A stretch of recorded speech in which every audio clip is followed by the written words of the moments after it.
persoalan itu kalau tadi bicara tentang akhirnya, berarti tadi juga sebenarnya kita sudah bicara tentang waktunya itu perjalanan itu. Jadi yang antara mau lebih lambat dan ataupun mau lebih cepat itu berarti dikembalikan ke bagaimana kita itu persis nyamannya gitu. Bahkan dalam analogi ibadah umroh saya sering sampaikan, kan ibadah itu insya Allah kita berada dekat dengan ijabah doa. Ada misalnya fatwa atau pendapat fikih yang tawaf itu setengah berlari. Ya, jadi entah putaran keberapa saya lupa.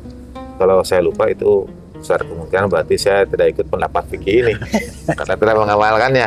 Itu ada yang jalan dulu, lalu ada yang ini tawaf bukan sa'i, yang diantara dua lampu hijau ini seperti satria begitu, tawaf.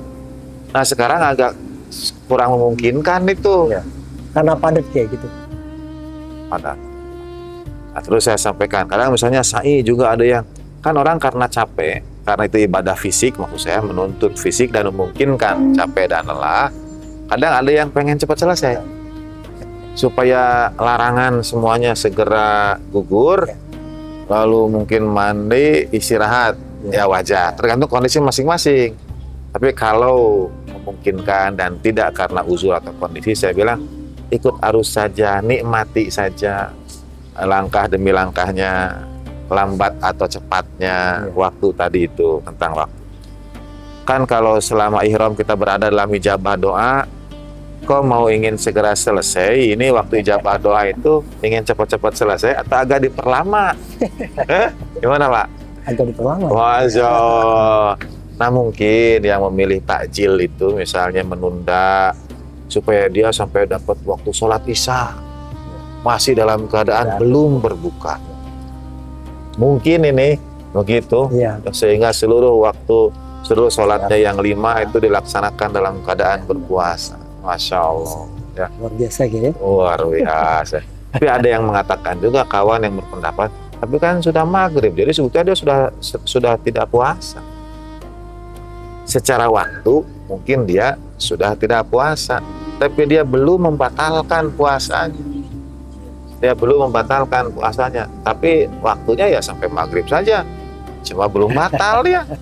Nah, sama seperti orang sudah selesai nih umroh, sudah sa'i, tapi menunda tahallul, dia berlama-lama wukuf di di Bukit Marwah berdoa. Misalnya ini begitu, mungkin ada juga begitu. Ya, ini ya kita tuh kembali ke diri masing-masing. Mau tajil, bismillah. Mau tajil, dua-duanya lihat situasi dan kondisi. Kalau karena tajil tubuh jadi lemah, kondisi harus dirawat misalnya ya, ya bersegeralah tajil. Gitu. Nah, kalau setelah takjil kemudian kita melaksanakan sholat tarawih dan sebagainya, nah, di situ kan sebenarnya ada waktu ketika imam ini ternyata sholatnya lebih lama, kemudian rokaatnya juga lebih banyak, ya. Bacaannya juga panjang. Ya. Jadi ketika kita menjadi bagian dari makmum tersebut, kita sebenarnya harus mensikapinya seperti apa sih Pak Yai? Tergantung kembali kondisi. Kalau memang tubuh kita lemah, selalu ada uzur secara syar'i juga untuk kesehatan. Dan kalau memang kondisi kita tidak memungkinkan, ya kita tuntaskan sampai salam, ya setelah itu pamit salam aja. Pamit undur diri aja. Benar. Iya kan? Ya sudah, mungkin sisanya lanjut di rumah. Kalau 11 rakaat baru dapat 2, ya 9-nya di rumah. Insya Allah agama memberikan ruang kemudahan. Ya. Nah kalau untuk makmum bisa seperti itu, tapi ini untuk imam nih, imamnya harus gimana nih bersikap para imam itu? Sebetulnya pesan dalam Islam itu riwayatnya mengatakan sholatlah dengan ukuran orang yang paling lemah di antara kalian gitu. Jadi bayangannya itu orang yang paling lemah, ada yang sepuh. Cuma sekarang mungkin ya kan nggak kuat berdiri, boleh kok pakai kursi, disediakan kursinya juga di masjid. Iya. Misalnya gitu. Nah, tapi kalau dalam cerita baginda Nabi Shallallahu Alaihi Wasallam ada anak kecil yang menangis, beliau mempercepat sholat. Itu karena bukan hanya karena kondisi, tapi mungkin ada yang kepikiran juga nih di rumah nih. Saya sedang merendam Nasi nih gitu ya. daging atau Daging rendang gitu ya. ya ini harus. Nah, itu mungkin kepikiran. Mendingan mana? Sholat mikirin makan atau makan mikirin sholat? Yang mana? Makan mikirin sholat kayak. Masya Allah. Salam.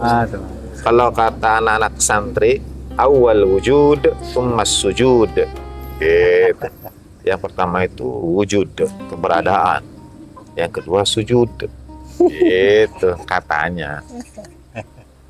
Dari produser ada satu segmen membahas khutbah baginda Nabi Sallallahu Alaihi menjelang bulan suci Ramadan yang disampaikan kemungkinan besar pada hari Jumat terakhir. Seperti Kita saat ini. Jumat terakhir, ya. Satu saat baginda Nabi Sallallahu Alaihi berkhutbah, ayyuhan nas qad aqbala ilaikum. Wahai manusia, telah datang pada kalian bulan penuh berkah, rahmah dan maghfirah. Nah, kemudian disebutkan du'aitum fihi ila dhiyafatillah. Kalian di bulan ini diseru, diundang untuk menikmati jamuan Allah Subhanahu wa taala.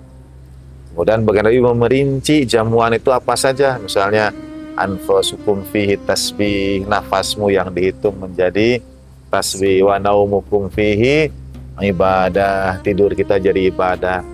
Dirinci memberi makanan berbuka, segelas air, sebutir kurma, meringankan pekerjaan orang yang berada dalam urusannya menjadi tanggung jawab kita. Banyak sekali. Intinya bulan Ramadan adalah bulan kita diundang menjadi untuk menikmati jamuan Allah Subhanahu wa taala. Nah, adab sebagai tamu apa? Sayyidina Ali bertanya, ya Rasulullah, di bulan suci amalan apa yang paling utama? Baginda Nabi menjawab sallallahu alaihi, al-wara. Al-wara itu menjaga diri, tidak berbuat dosa. Ibarat kita kalau bertamu sudah dikasih jamuan macam-macam, kita nikmati. Kita sebagai tamu bagaimana? Minimal kita tidak menyakiti tuan rumah, tidak berbuat satu perkara yang mengganggu tuan rumah, tidak memecahkan gelas kah, tidak Menumpahkan air gitu. menumpahkan air, tidak teriak-teriak dan lain sebagainya. Jadi selama sebulan penuh di bulan Ramadan kita berada dalam jamuan Allah Ta'ala, seperti kalau kita berada di satu meja yang sama atau satu hamparan hidangan yang sama dengan, katakanlah, tentu ini bukan analogi saudara, tapi kalau ada kita duduk saja sama presiden gitu, diundang makan malam sama diundang berbuka sama presiden, tapi kayaknya untuk diundang presiden mesti punya pendapat yang berbeda dulu. Begitu pendapat berbeda nanti diundang, insya Allah setelah selesai jadi mendekati pendapatnya, jadi sama pendapatnya. Bukan komisaris. Oh, itu lain lagi. Oh, Ini, pertama kalau beda pendapat, kalau komisaris kalau berbeda pendapatnya sudah terlalu sering. Nah, itu mungkin gitu ya. Nah, kita kalau ada Bapak Presiden satu meja dengan kita, pasti kita menjaga Wibawa.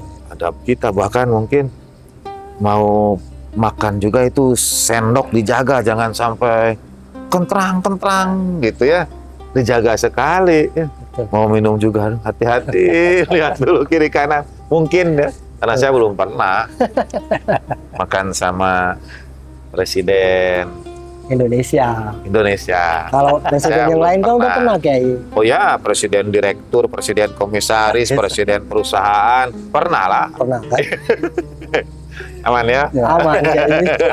Pernah sama presiden yang lain ya, cuma presiden Indonesia belum. Ya, nah kalau kita berada dalam jamuan seperti itu pasti kita menjaga diri.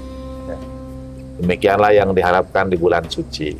Kita itu selama sebulan penuh latihan untuk menjaga diri. Mudah-mudahan keluar dari bulan suci Ramadan, insya Allah terbawa itu hasil disiplin selama sebulan penuh itu, sehingga oleh rahmat Bapak Ayahanda Tercinta mengatakan bulan suci Ramadan sebagai madrasah ruhaniyah, madrasah ruhaniyah, sekolah untuk mendidik rohani kita, gitu. Bagian dari proses pembelajaran dan pencarian hikmah yang tadi kita Masya katakan. Allah, masalah. Perjalanan menujunya. Ya. Menujunya, Salam Muhammad. gitu. Silakan, silakan. Ya.